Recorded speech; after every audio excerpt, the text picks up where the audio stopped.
matters, but one's attitude to it. The man who says, "I will conquer this illness and live a happy life," is already halfway through to victory. This inspirational outlook sustained my grandfather's unwavering pursuit of justice and an equal society for all South Africans, and is one that I think can be applied to many of life's challenges. This collection has answered many of the questions that used to baffle me. How did my grandfather survive 27 years in jail? What kept him going? Through his words, we can find the answers. Zamaswazi Dlamini Mandela. Introduction.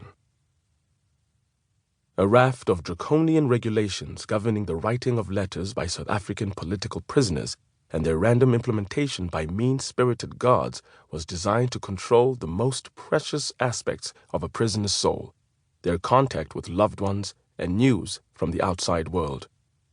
After political prisoners were sentenced in court, they were assigned to the prison where they were supposed to serve their punishment.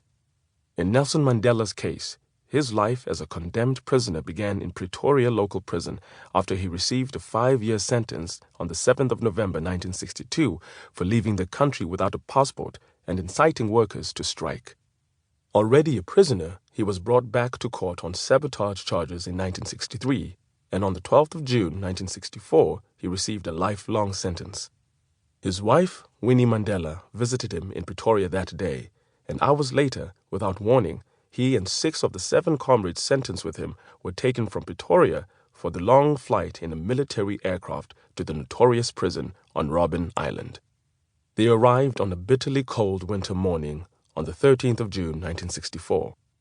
Unlike his inmates who had committed common law crimes like rape, robbery, and assault, who were classified as C grade and sometimes B grade on arrival, political prisoners were assigned to D grade, the lowest possible classification with the least privileges.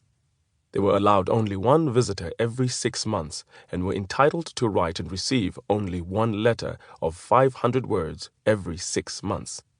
So unpredictable was the process of sending and receiving letters that 6 years after he was imprisoned, Mandela met with his lawyers on Robben Island and listed examples of unreasonable and vexatious behavior and conduct of the authorities.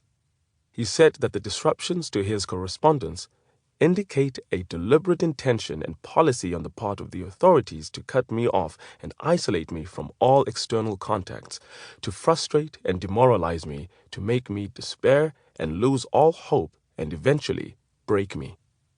Later on, when the censors tired of counting words, they began accepting letters of a page and a half. Letters to their lawyers and prison authorities did not come from their quota. Saturdays and Sundays were earmarked for visits, and letters were delivered on Saturday. Prisoners could give up a visit in exchange for the receipt of 2 letters. Initially, both visits and correspondence had to be with first-degree relatives. Prisoners were forbidden from mentioning other prisoners in their letters or from writing about prison conditions or anything the authorities may have construed as being political. Every letter went through the census office on Robben Island, where incoming and outgoing mail was checked. Decades later, Mandela recalled, "They didn't want you to discuss things other than family matters, and especially when they were considered by them to be of a political nature. And that was the reason that you must confine yourself purely to family matters. And then there was the ignorance of language.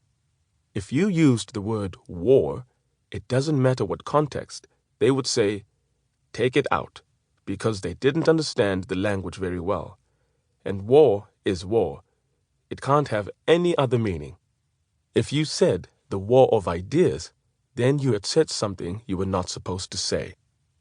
In his book about the 15 years he spent as a prisoner on Robben Island, in the same section as Mandela, Eddie Daniels paints a picture of the frustration of arbitrary, incompetent, and vindictive censoring and holding back of letters. Conditions began to improve slightly from 1967, arguably due to the intervention of Helen Suzman, an opposition member of parliament to whom Mandela reported a reign of terror on the island. The International Committee of the Red Cross and the prisoners' own efforts also contributed to these changes. They were then allowed to write and receive one letter every 3 months and be visited every 3 months.